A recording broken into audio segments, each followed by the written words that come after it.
Hi, it's John here from the Professional Nail School and Beauty Academy. Today I want to look at gel polishes, and you've probably heard a lot of stories now about everything's going to HEMA free. Now let's discuss what HEMA is. HEMA is the monomer in a gel polish that allows it to polymerize. And if you've got people who've got perhaps an allergy to gel polishes, then you're best getting a polish that is HEMA free. Now, I've been doing gel polish nails on customers for years, probably 20 years, and I've never ever had a person who's had an allergy to gel polish.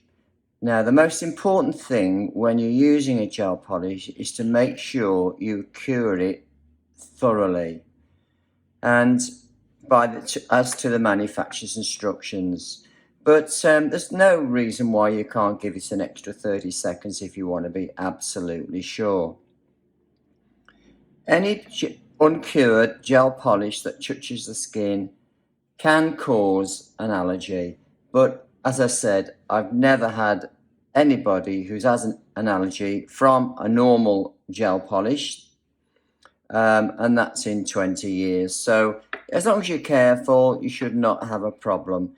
But if you are going to buy a new range of polish and you're just starting up, I suggest you buy the HEMA free, because the general public are now beginning to get switched on to this term HEMA free, and you might as well buy a polish that is HEMA free.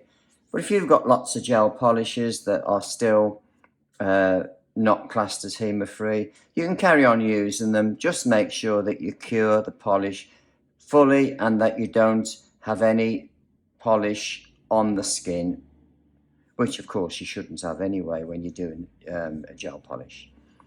Now, this bottle here is a HEMA free bottle. You see it says on here HEMA free. This was the old Glitter Bells one, and this is not HEMA free, and you can now buy these at discounted prices because they've swapped all over to these, and very soon you won't be able to get these at all.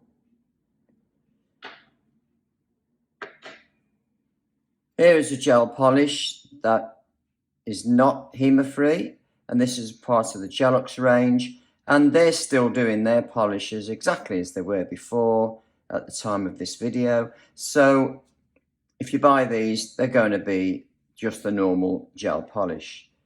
Excellent gel polish though. So let's have a look at things that are part of a gel polish range. Now, back in the old days, we used to use what we call hard gel. And this is a hard gel, and you can see it's in a tub, and you apply it with a brush. This is what we use for years and years and years, and the main thing with this kind of gel is that it won't soak off, although there are now some soak off versions of this.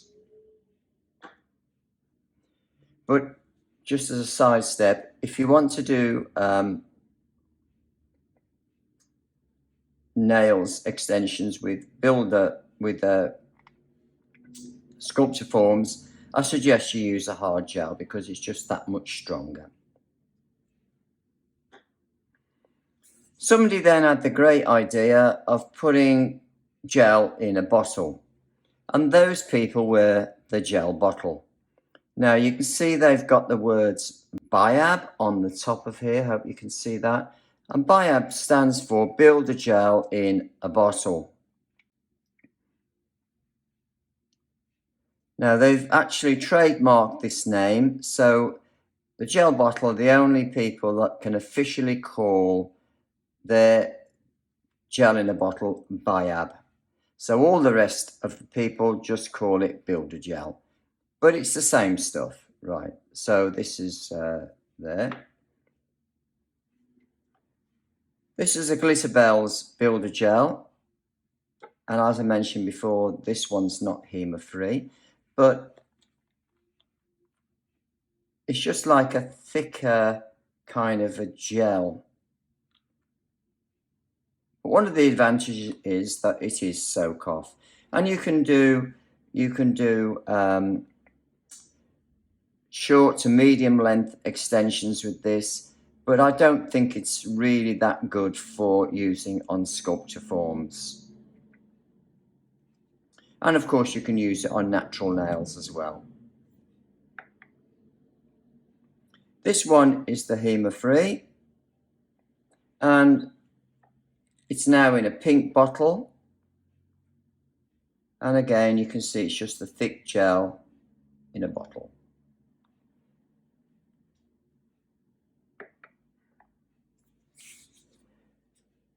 And then you've got your basic gel polishes, which there's many brands, there's lots and lots of brands on Amazon, from the warehouse, and so on and so on, all different prices, and basically they're not generally HEMA free unless it says on the bottle or on the sales blurb.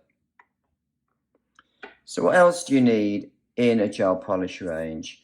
Well, you need an acid-free primer, and again this says HEMA free on it as well, so anything you buy in the pink bottles will be HEMA free in this Glitterbels range. Now always read your instructions on the back of the bottle, because that will help you, and always follow them. You need a base coat. Here's a base coat here. And you need a no wipe top coat. Always buy a no wipe, because then when it comes out the lamp, it's not sticky. Just a side step on that, whenever you're coming out of your lamp, the base coat and the colour coats will still be sticky. That is quite normal.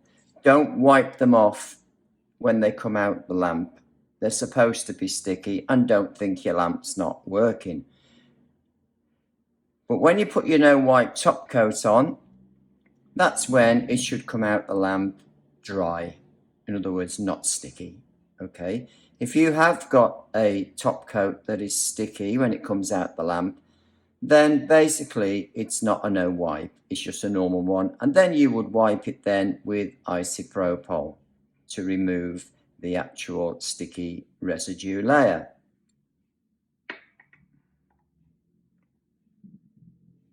You can get builder gels in different colours. You see this one here, which they're now doing HEMA free as well, has got a little colour on the top here just to signify what colour's in there. And you can see that's the colour of the gel.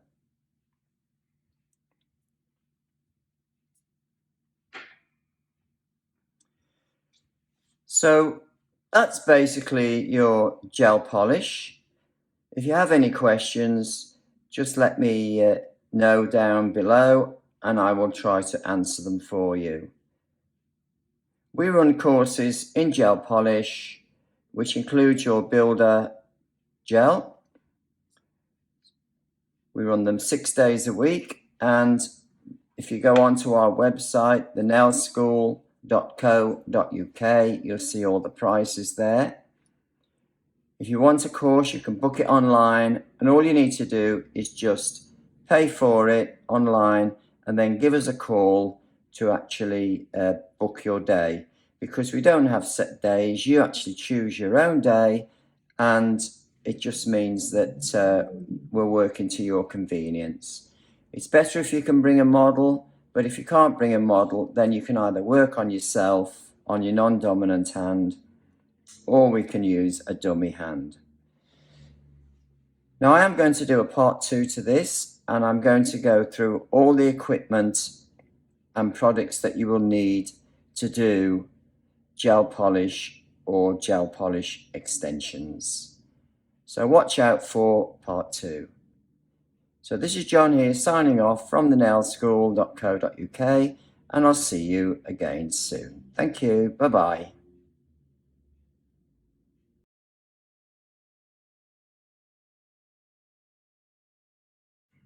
Hi, it's John here from the Professional Nail School and Beauty Academy. You'll find us on www.thenailschool.co.uk.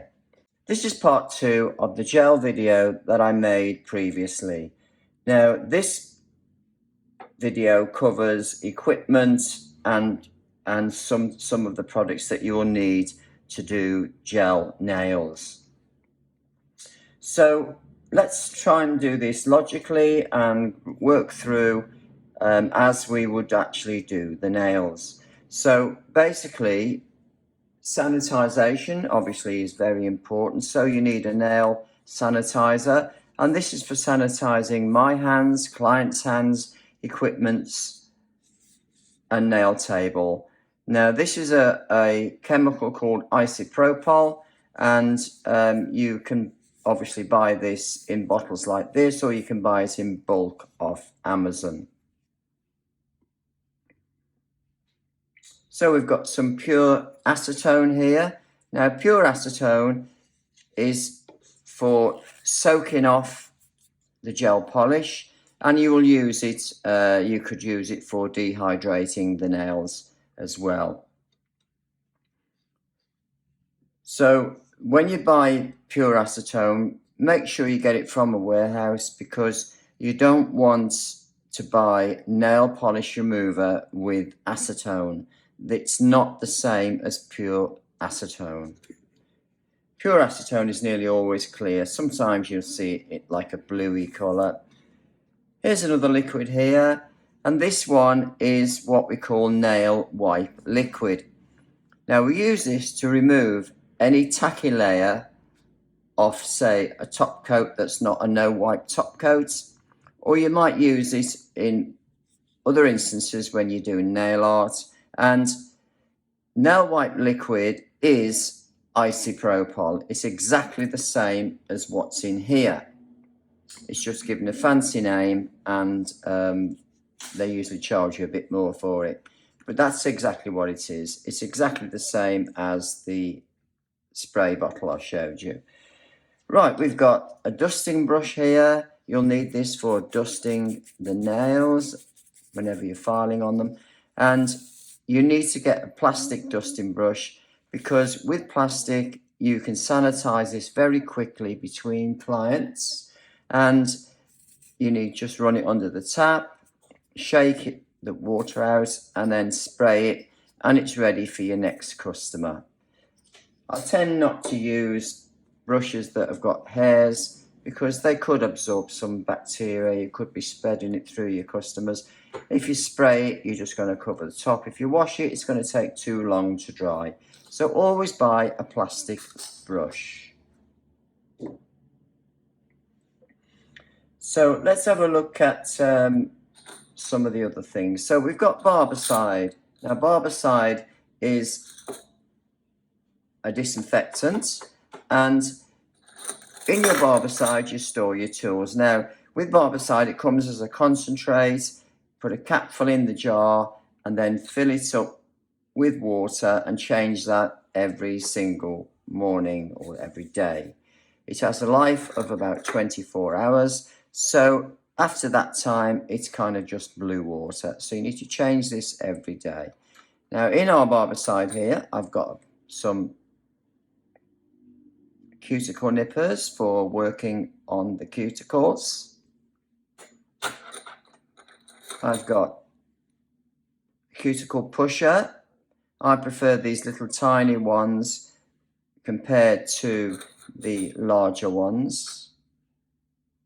I just find them more easy to use, because you can get exactly where you want to be with them, rather than the other type which cover up all the nail. On the other end of here you have a scraper which has got a flat end, and that's for scraping on the nails when you're removing gel polish or any skin that you may want to remove off the nail plate in particular areas.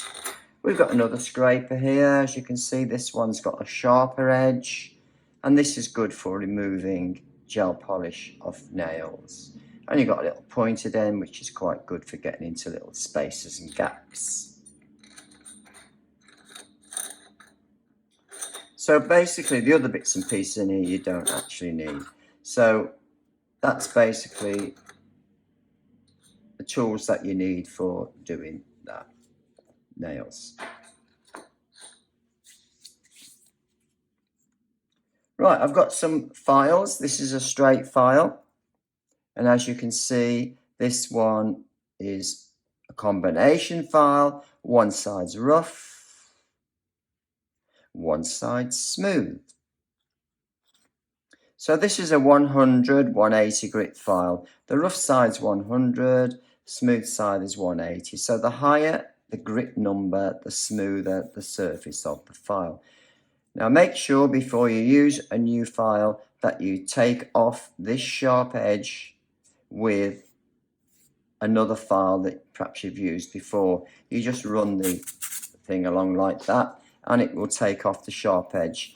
That just means that you're not going to be cutting your customers with your file. Here's a curvy file. Some people like these. And you can see this one says 150, 150, which is perfectly okay. Some files you will be able to buy at 100, 180. And you see it says washable. Basically, most files are in fact washable. So again, take off the sharp edge before you start to use it. But this curvy file is quite useful because when you go in like this, the actual curve of the file follows the shape of this cuticle round like this. And then you've got the straight side for doing up the sides and around the ends. So some people like these. I tend to always use a straight file. The other file you've got is a glass file. Now this is ultra smooth on this surface and smooth along this edge. And this is useful for going underneath the nail to remove any debris that may have appeared when you've been shortening the nails. Now with this file you can file backwards and forwards with, because it's so smooth it is not going to split the nail. And just on that, with a file like this, you must file from this section and then back from this side. So you never do a sawing action on the nail like this with your normal file. So other kinds of files, you've got your electric file, of course. This has got a fine sanding band on, that's these here. And you need to change those for every client. And then make sure you take off the sharp edge again by just running it along like that, so that when you come to use it, it's not going to cut your customer. Never use it like this on the natural nail. You must bring the speed right down so that when you're working on the natural nail to remove the skin off the nail plate, this is what we call the nail prep, you're not going to have it running fast, which will cause friction between the sanding band and the nail and will give your client a heat spike and they will jump out the chair because you've just burnt them with the file. Also, you're not in danger of filing the nails thin, which is quite a common thing in some nail salons. So you run it slow. So let's just switch it off. The other little file thing that you'll need will be a carbide bit, or you can get them in ceramic. And a carbide bit is for filing off gel polish off an extension, a gel extension. So you just use this and just drill it off. You might also need to just file down at the back here to do the infill. And then, so one of these can be quite useful. You can also thin down extensions before a soak off. What you must never do is let this go back to the natural nail, because it will go right through the natural nail. So never use this near the natural nail. Only use it if you are thinning down extensions before a soak off. Let's pop that one back on.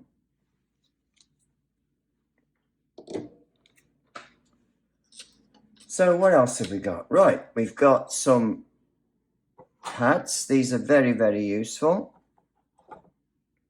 for removing gel polish or normal polish, just for wiping the nails generally. But make sure you get the ones that have actually got the 4 folds, because they're just the right thickness to actually use with your liquids. They'll hold a lot of liquid is what happens. Now these are available like this from Capital, and you can buy, I think there's about 200 in there. Yes, 200, and they're only cheap, they're not expensive, so you need to get some of those. You need some foil, and we use this when we're wrapping gel polish on natural nails to get them to soak off. So you need some foil. And you see I've got this hairdresser's foil, which is just the right width, because you can just rip off your pieces. You can get your pad, soak it in acetone, fold it into 4, pop it onto the nail, and then wrap the nail round into a little pocket so that you've got it on all the nails. Of course, we include all this is available on our when we do our nail course.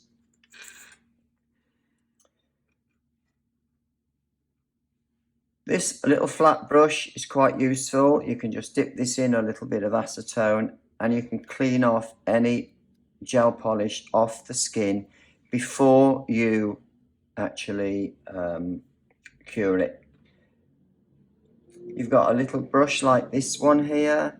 This is quite useful.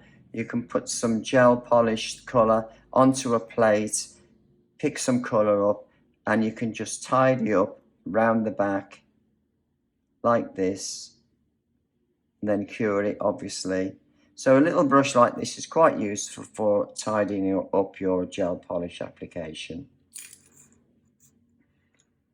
I've got a gel brush here, and this gel brush here is for using with the hard gel, which I mentioned in our part 1, and this is for application of your hard gel.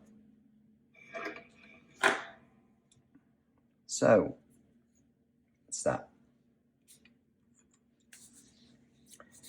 We've got yes, here we have some glue.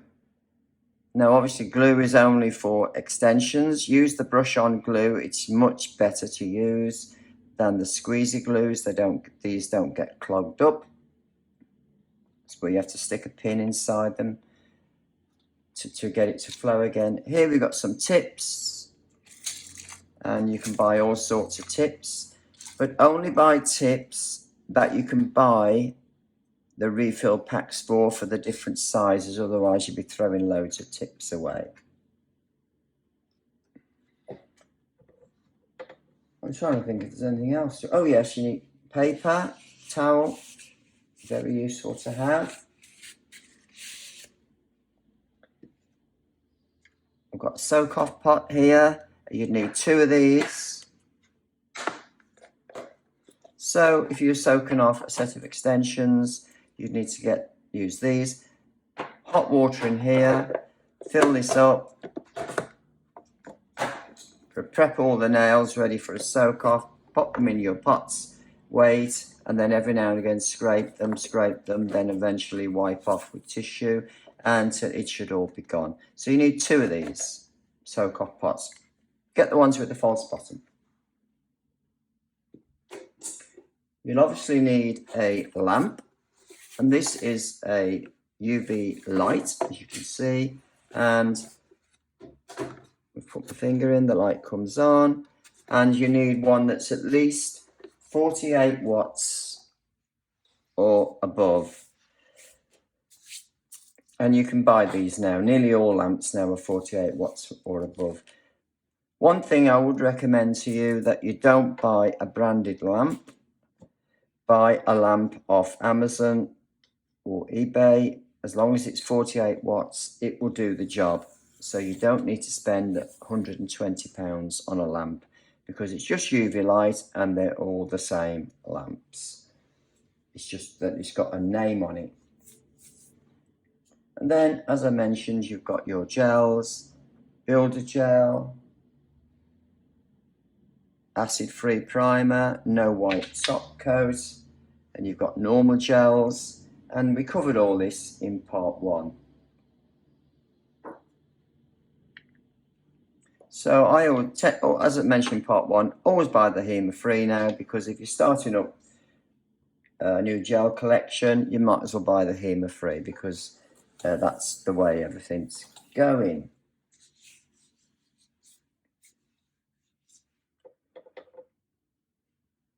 Right, I think that more or less covers everything now that you'll need. I could have missed something out, but hopefully I haven't. If I think of anything else, I'll add it at the bottom. When you've finished your nails, just go round with a cuticle oil all around the outside of the nail like this, because what happens is the alcohols dry the skin up, and then you need to just rehydrate it, and it just gives that finishing touch. Don't go massage it all over the surface of the nail that you've just completed. Just brush it back like that. So cuticle oil here, and you can buy all sorts of ones of these. So this is John from the nailschool.co.uk signing out. If you want to do a course, just go on our website. You can pay online, you can book it online. But if you do pay online, you can pay online and then give us a call to book a date. Because as I said in part 1, we run courses 6 days a week. So you will choose your own course date, and we've always got dates available. So this is John signing off from the Nail School. Hope to see you soon. Thank you. Bye-bye.